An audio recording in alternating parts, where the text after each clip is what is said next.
ইজাপুর অঞ্চলে তৃণমূলের প্রচারে জনজোয়ার। পাণ্ডবেশ্বরের স্বরূপী গ্রামে কি তবে খেলা শেষ বিজেপির?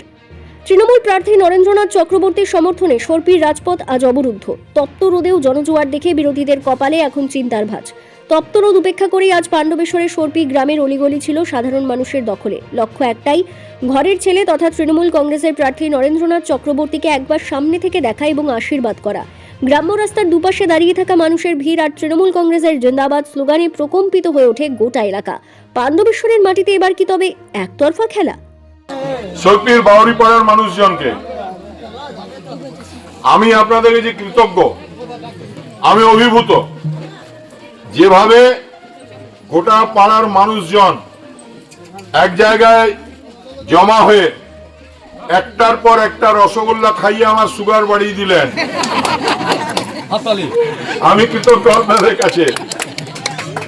একটা করে বলে যাই, এই ভালোবাসার ঋণ বাউরি পাড়ার মানুষের কাছে আমি কৃতজ্ঞতা পাশে আবদ্ধ থাকলাম। যখনই দরকার হবে আমি সঙ্গে আছি। এখনই একজন এসেছিল, ও কি নাম বাচ্চা ছেলেটা?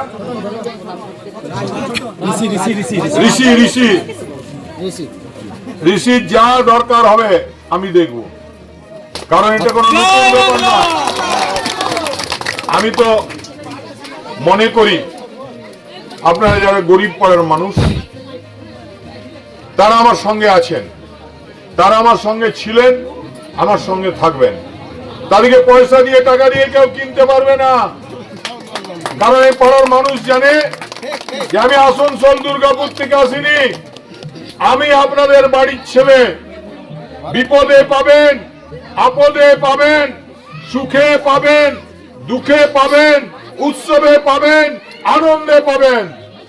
তাই আমি আপনাদেরকে বলে যাচ্ছি যে যারা খুব বড় সড়ো কথা বলছে তাদের জন্য শুধু চুপ করে থাকুন। আর এখনই তো ঢাক বাজালাম, 4 তারিখে আবার ঢাক বাজাবো।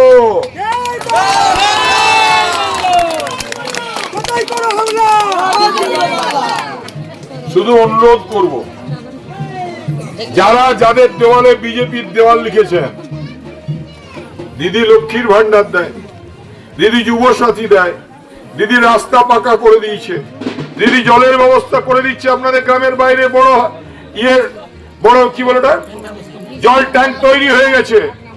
প্রত্যেকের বাড়িতে বাড়িতে জল পৌঁছবে। দাঁড়িয়ে কথা দিয়ে গেলাম, আমি পালাবার লোক নই, আমি বাকলাতে থাকি। আর এখানে অন্তত এমন মানুষ আছে যে প্রতি 10 দিন অন্তর আমার কাছে পৌঁছায়। তাই আপনাদের সুখে আছি, দুঃখে আছি, আনন্দে আছি, উৎসবে আছি, উন্নয়নে আছি। ভালো থাকুন, যখন ডাকবেন তখন পাবেন।